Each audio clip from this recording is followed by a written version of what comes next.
Pourquoi tu oublies tout ce que tu apprends? Tu crois que tu as une mauvaise mémoire? Tu lis un livre, tu regardes une vidéo, 3 jours plus tard, tu ne te souviens que du titre. Mais le problème, ce n'est pas toi, c'est ton cerveau. Et la vérité, c'est qu'il fait exactement ce qu'il doit faire, oublier. Combien de fois tu as pris des notes en te disant « cette fois je retiendrai tout ».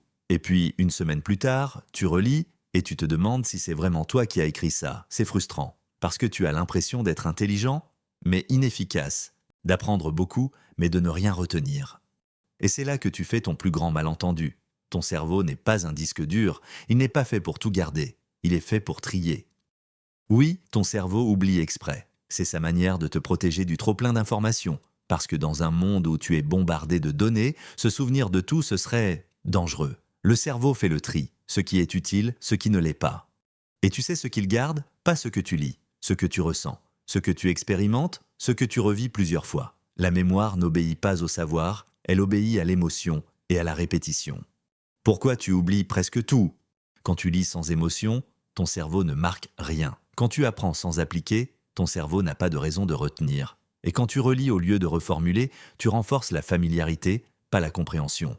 Tu crois que tu apprends, mais en réalité, tu reconnais juste les phrases. Et reconnaître, ce n'est pas retenir. Tu n'oublies pas parce que tu es distrait. Tu oublies parce que ton cerveau ne voit pas l'intérêt de retenir. Comment ton cerveau décide quoi garder?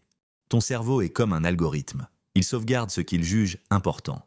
Pour lui, l'important, ce n'est pas ce que tu sais, c'est ce que tu ressens, encore et encore.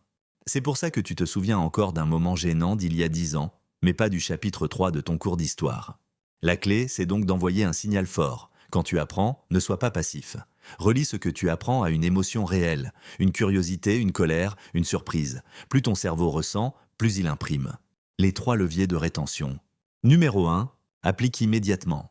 Tu lis une idée? Utilise-la tout de suite, même maladroitement. Ton cerveau retiendra mieux une erreur vécue qu'une phrase parfaite. 2, espace ta révision. Ne revois pas tout d'un coup. Laisse le temps à ton cerveau d'oublier un peu, puis reviens-y. Ce combat entre oubli et souvenir, c'est ce qui renforce la mémoire. 3, enseigne ce que tu viens d'apprendre. Quand tu expliques une idée à quelqu'un, ton cerveau restructure l'information pour la rendre claire.